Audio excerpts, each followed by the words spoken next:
Everything we've been taught about procrastination thus far is a lie. Hello everyone and welcome to or back to Tahari Talks, your therapy in addition to the therapy, where we get your mental and your spiritual right all at the very same time. In today's episode, we will be talking about and unpacking procrastination on a natural, mental, and spiritual level. Before we get into today's topic, I first want to say thank you so much for being here. If you're new here, go ahead and hit that subscribe button so that you can stay along for the journey and so that you don't miss out.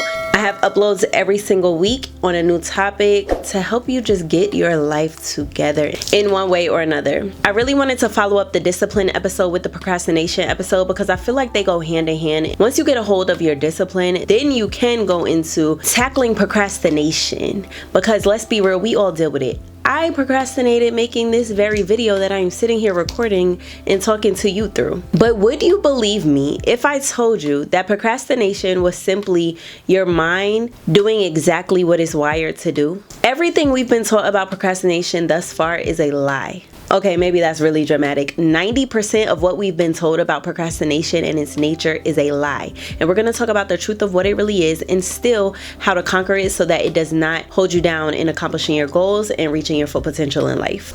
Y'all know here on Tahari Talks, we always tackle the psychological and then we always move into the spiritual because both matter just as much. So first of all, let's talk psychologically about what procrastination is in its essence and truth. And then we'll go into what it is spiritually, as well as the solutions and the tactics and the real reason why you're here. How do we manage it? How do we get over it? What are we going to do about it now that we have this information? So like I said, procrastination is something that we all deal with, simply because our human brains are wired to procrastinate. If we aren't cognizant of the fact that naturally we will procrastinate and form new habit loops, then we're all going to procrastinate. The very notion that you procrastinate because you're lazy is probably the most bold lie surrounding procrastination. And I learned that in doing my research for this episode. Contrary to popular belief, not all podcasters or mental health gurus or mental health professionals or content creators just get online and spew information that they know nothing about. I do thorough research in most of my episodes, especially when they focus on a topic such as this, so that I can bring you all the most elite version of what you came to hear about.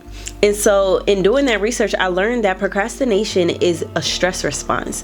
And a lot of times a lot of us, I know I'll speak for myself, I've always been taught that procrastination was simply something that caused stress, but procrastination in itself is a stress response. And so instead of procrastination making you stressed, the truth of the matter is that we procrastinate because we already are stressed. And because we already are stressed, our mind automatically wants to protect us from that. And in protecting our minds from inducing more stress upon ourselves, we put off the things that we know that we should be doing, but that we also know will more than likely bring about more stress. Procrastination is actually a regulation tactic in order for your mind to try and regulate its mood and prevent it from going into distress further. So as a result, you avoid tasks or projects or things on your to-do list that you see as a threat or a trigger for further stress.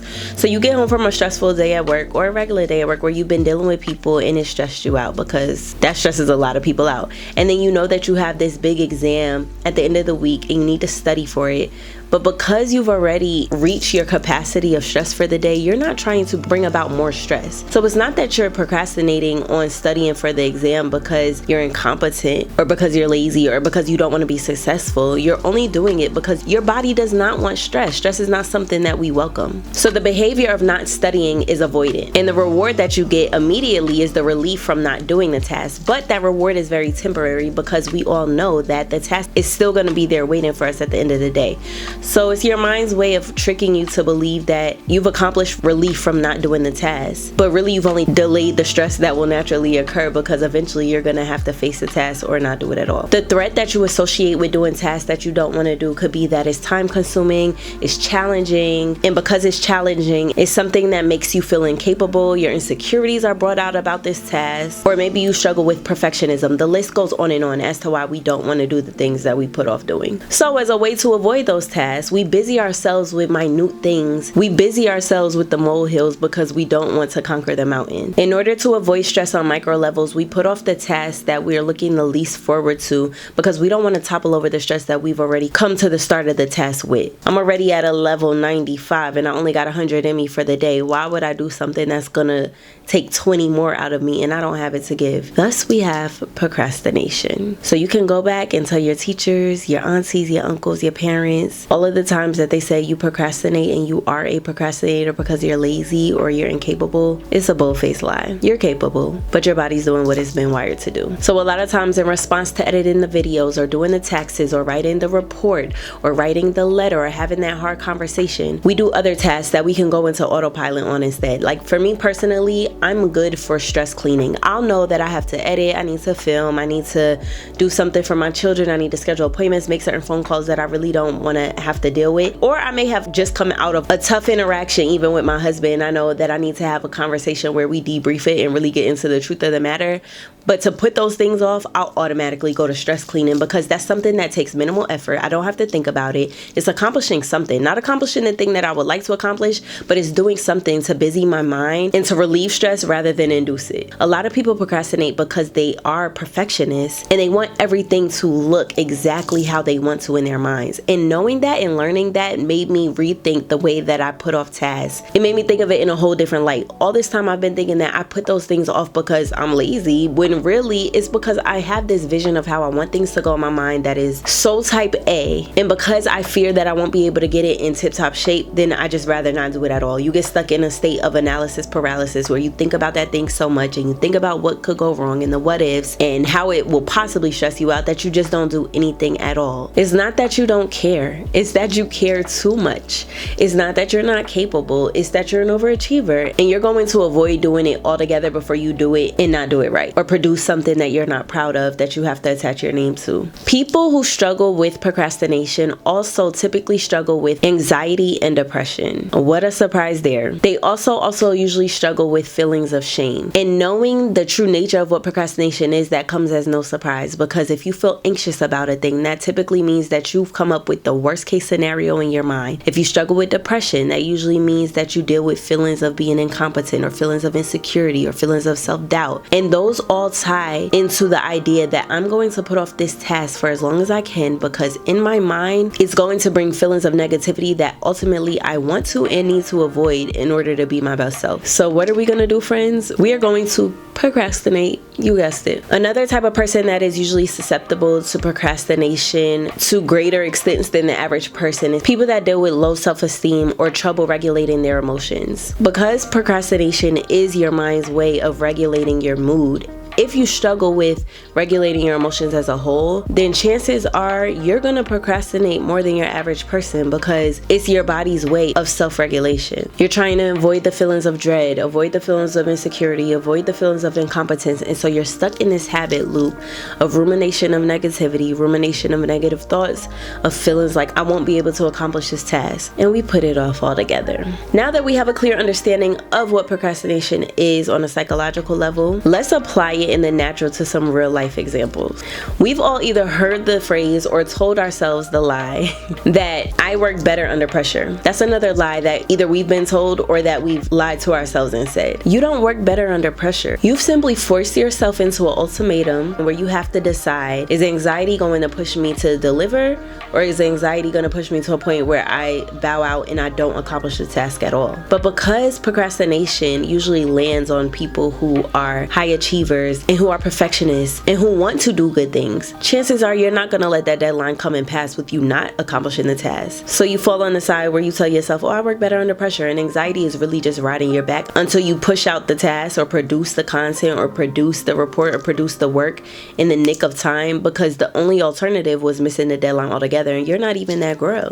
But with that comes us producing something that just makes the cut or makes it just enough. And yeah, you may have aced it, yeah, it may have done the job, but it wasn't what you could have produced had you given yourself the space to really work it through, really develop your thoughts, and really make it your best work. But we'll talk about that a little later. On a natural level, what procrastination comes down to is a lack of structure and discipline. You're not going to want to hear this, but it comes down to you not having structure and discipline in your life, because if you did, then you would be able to say, all right, I know that typically I put these tasks off, so this is how I'm going to structure and discipline my work day or my workflow so that I don't even run into the wall where I reach capacity intensity and I can't even do the task, so I'll put it off altogether. We're also going to talk about how to deal with that. If you want to talk more about discipline and you haven't checked out episode 8 of Tahari Talks where we talk discipline, then go ahead and check out that episode. I'm going to link it here. And I strategically, like I said before, did these episodes back to back because I really believe that they go hand in hand. So go ahead and check out episode 8 of Tahari Talks where I talk discipline. I believe with all of me that once you accomplish discipline, you can overcome procrastination. It comes naturally, and I'm saying that because that's been my journey. Yes, I still have times where I procrastinate. Yes, I still have times where I'm not my most disciplined self, but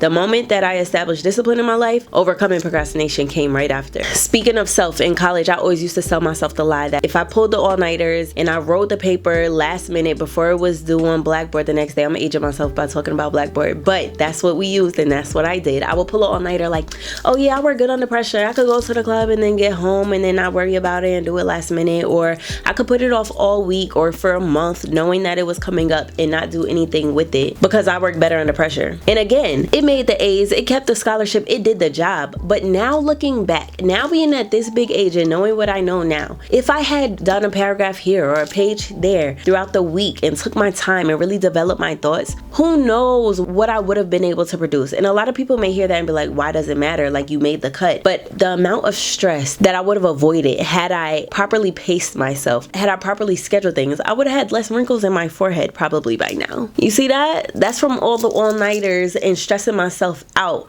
inducing more stress on myself by procrastinating.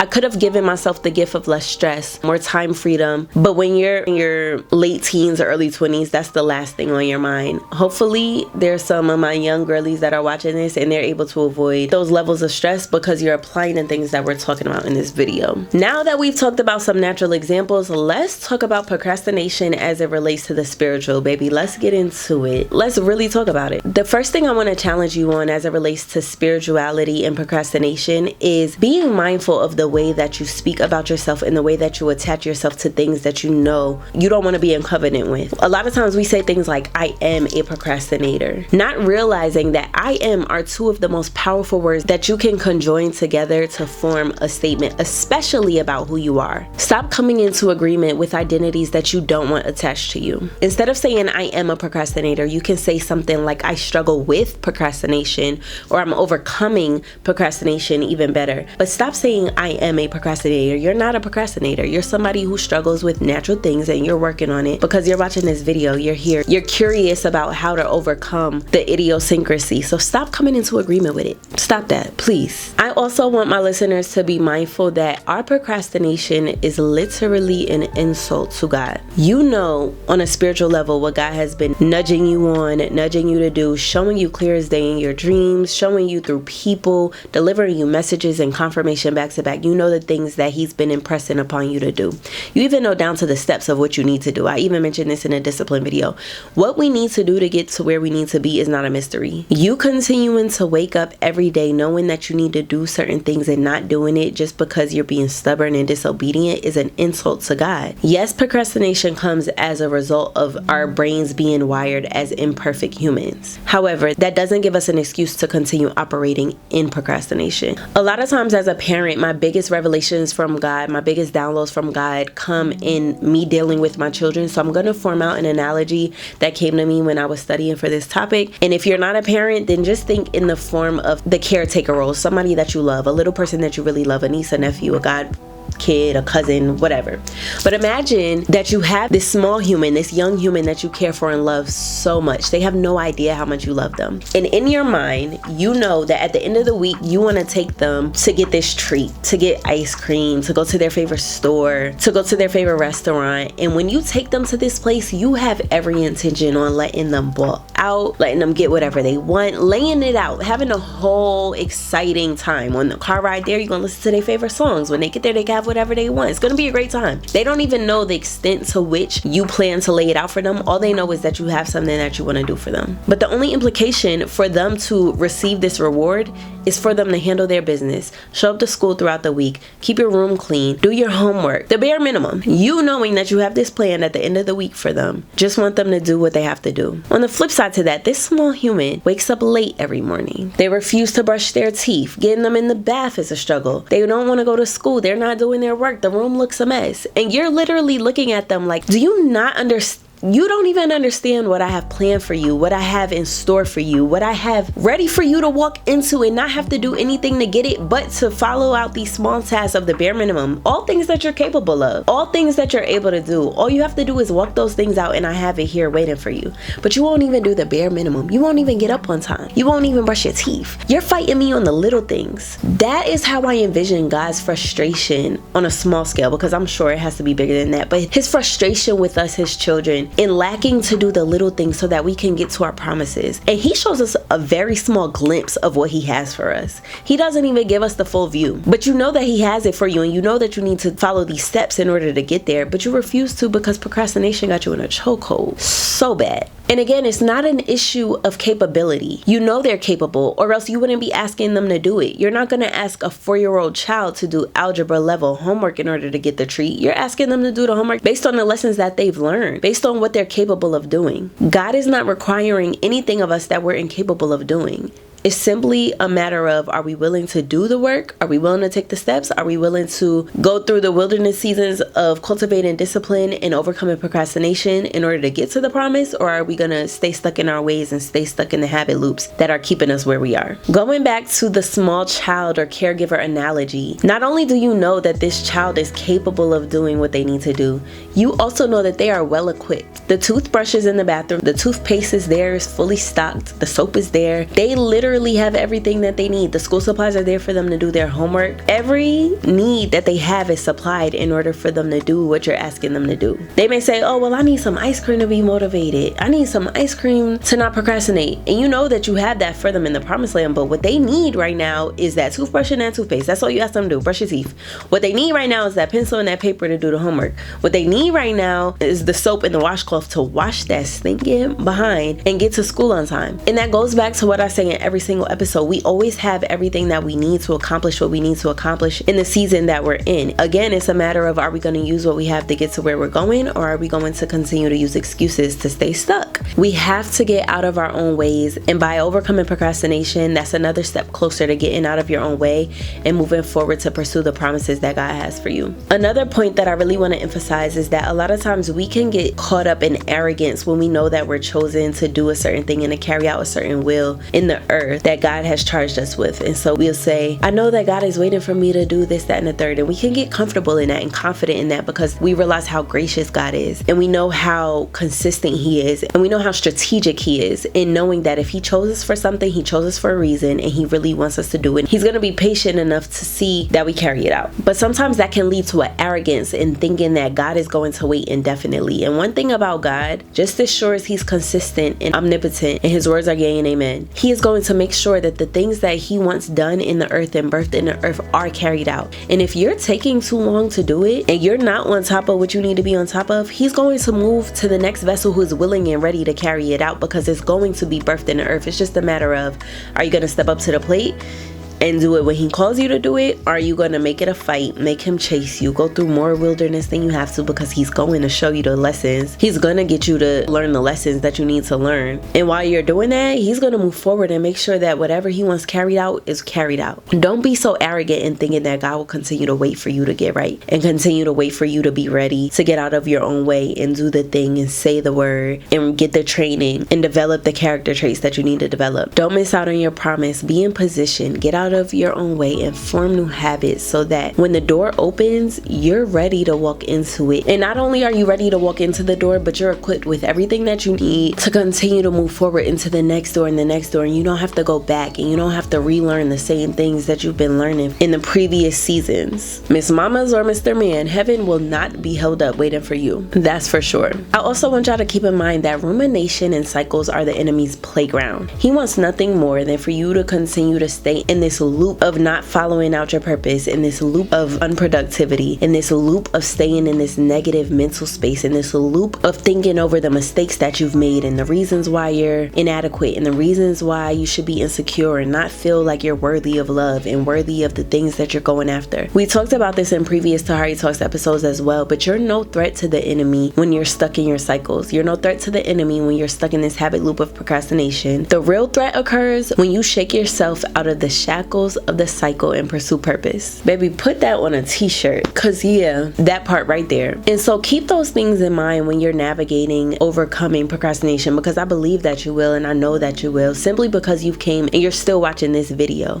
That alone tells me that you have a desire to not be somebody who struggles with procrastination. So you're going to overcome it, but do realize that it's not just a physical fight, it's very spiritual as well. So now, y'all know I'm never gonna let y'all just walk out the door with no solutions unless I just don't have them and we just have an event session that day, but that's gonna be a rarity. Let's talk about how to overcome procrastination. As with anything, take what applies. If it don't apply, let it fly. Take what you need, the rest, leave it alone. I'm gonna provide you with a lot of strategy in the next portion of our talk, of our session, of our therapy session, but again, if you know that that's something that probably won't work for you, then go ahead and leave it. But I do want to challenge you to try new things. Don't just say, oh, I know that won't work. Give it a try and see. It's not gonna hurt you. It's not gonna hurt you. With that being said, first things first, what I want you to really try to lock down and do is reduce your negative emotions associated with whatever task that you're putting off. Why do you avoid that paper so much? Why do you avoid that organization hour so much? Why do you avoid sorting through the kids' clothes and getting rid of the stuff that's too little? Why do you avoid that hard conversation? Why do you avoid that letter to your boss to resign from that job that you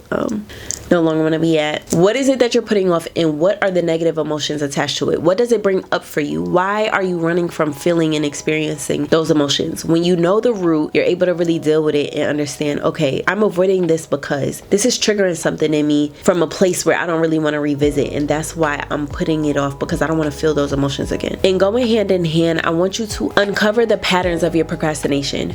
Do you tend to procrastinate in a certain same way? Do you tend to procrastinate at a certain time of day, under a certain circumstance? Is it after you eat? Is it close to bedtime? And counteract those circumstantial things by getting things done when you're most inclined to. If you know that you work best on a full stomach right when you wake up in the morning, you wake up, you eat, and you're most productive, don't wait till it's 5 p.m. and you on an empty stomach waiting for dinner to try and do the task that you've been putting off all day. You're setting yourself up to fail. Do it when you know that you're most inclined to get it done. I talked about the book Atomic Habits in the last video as well, and one of the methods that they talk about there is eat the frog. If you know that frog is the biggest task of the day and you're likely gonna put it off, just go ahead and try and knock it out in the beginning of your day, even if in small doses. I'm getting ahead of myself, but try to set up the conditions of your environment, of your headspace, of the way you feel physically. Set yourself up for success. The next thing that will really help you in overcoming procrastination is to make lists.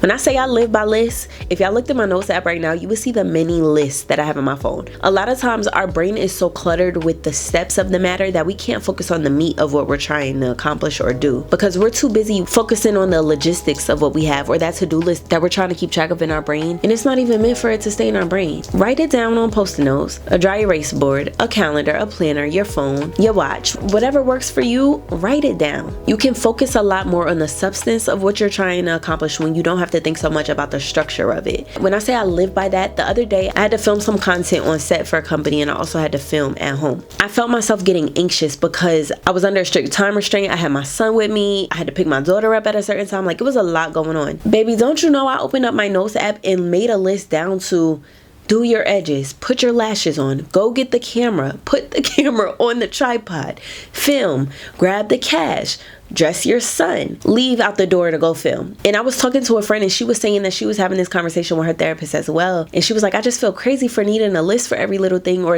I feel like the things that I put on the list are so minute. Take a shower, work out, read my devotional. But if it makes you feel better, and chances are it will, to put even the smallest thing on your list, go ahead and reward yourself. Delight yourself in the endorphins of checking that thing off. Because if you didn't know, it's an endorphin release. It's a dopamine release. When you check something off of your to-do list, it makes you feel accomplished. It gives you a boost, and it keeps you organized throughout your day. Make your lists, okay? All the lists, the grocery list, the to-do list. Make the list and actually use the list though, okay? The next tactic I want you to consider is breaking up your task over time. Stop waiting until the very last minute to do the thing. If you know that closet that has been, and I'm speaking from experience because I just decluttered my closet. If you know that closet has been accumulating, hoarding for the past 2 years, why are you trying to accomplish it in an hour, sis? Do 10 minutes here, 10 minutes there. I'm gonna take the trash out from in here, and then this day I'm I'm gonna take the stuff to Goodwill from it. Break up the tasks throughout time so that you're not trying to overwhelm yourself with so much to accomplish in a little bit of time. Y'all know I love a good analogy, but if you knew that you had to climb a mountain, you're not gonna show up to the mountain with 10 minutes to climb the mountain, no water in your backpack, and your Crocs off sports mode. You're gonna do the research. How long is it going to take me to drive to the mountain? How long does it take the average person to climb the mountain? And then you're going to give yourself extra time if it's your first time. How much time am I going to need to get back down? What kind of shoes will I bring? How am I going to stay hydrated? What is the weather going to be? You would prepare in steps the things that you need to go and climb this mountain successfully. We need to approach even the small things of day-to-day life the very same way. What do you need to accomplish it successfully? Going back to the closet example, if you know that you're trying to declutter your closet and you have things from 10 years ago in the closet, then that means that you need to make 3 bags or 3 boxes. One for Goodwill, one for stuff that's going to the trash, and then maybe another for the stuff that you're going to keep or donate or whatever is your thing that you like to do. Prepare yourself ahead so that you're not looking crazy in the face when it's time to get down to the nitty-gritty. Another thing that has really helped me personally is keeping this very simple motion in mind. You're never gonna regret getting it over with. What do you mean by that? If you have a report due at work on Friday and you get it done on Wednesday instead of Friday, you're not gonna wake up Friday morning and be like, you know, I really wish that I would have put off that report for another 2 days. No, you're gonna be glad that you went ahead and got it done on Wednesday. If you take that dirty diaper outside rather than walking past it for 1,000,001 times, smelling that stench in the air, you're not gonna walk through clean air and be like, you know what, I should have left that stinging diaper in here rather than taking it outside when I did the first time I saw it. You're not gonna regret eating the frog. You're not gonna regret getting the thing out the way. So just get it out the way and go on to the next 1,000,001 thing that you have on your mental load. Get it done. You're not gonna regret doing it. What you will regret is not doing it. Use visualization in order to set out visually what you want to accomplish. If you know your end goal, going back to the closet, if you know your end goal is having an organized closet, then work backwards from there. Get the 3 bags. Get new hangers. Maybe organize it by season. Work backwards in the steps that you need to accomplish in order to get to your end goal. And to that same effect, you can also use mindfulness. Sit and reflect on or meditate on how it will feel to accomplish that goal. When that closet is decluttered, will you feel more organized? Will you feel more focused? Will you feel clean? Will you feel happy? Will you feel accomplished? And it can be any example, whatever that thing is, because you know that thing that you've been procrastinating and putting off. Get that thing in your mind. I want you to sit for a second and think about how you're gonna feel when you finally get out of your own way and get that thing done. Meditate on that. Feel the emotions. You can grasp it. If you can feel it in your mind, you can have it in the natural. Sit in those emotions and use it as the start of your new positive habit loop. I want to feel happiness, so what am I gonna do to get to that end goal? I want to feel confident, so what am I gonna do to get to that end goal? And the answer is the steps that you establish in the visualization tactic to get to your end goal. This one is tough, but I really want you to try and avoid a perfectionist mindset when you're trying to overcome procrastination. Doing something, getting a draft out of the writing, a skeleton out of the report is better than doing nothing at all. Do a brainstorming dump where you just get all the information on paper. You can make it cute later, you could tidy it up and put a bow on it down the line, but just do something, create something, hit record and sit down and get comfortable talking to the camera. Start somewhere. Chances are, if it's your first time embarking on a new endeavor, you're gonna look back and cringe on the first one anyway.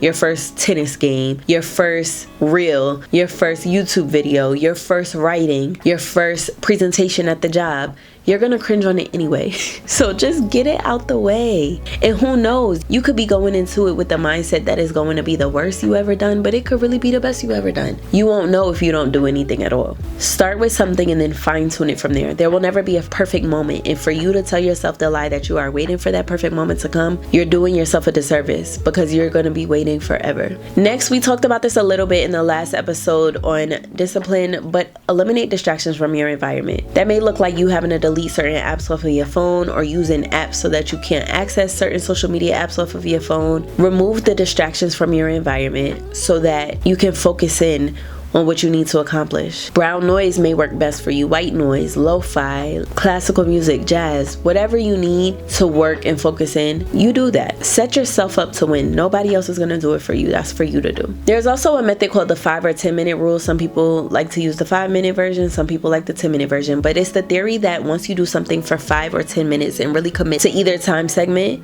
you're going to keep doing it. If you say, okay, I know that I need to edit, and I'm good for doing this. If I just start, just do a little bit.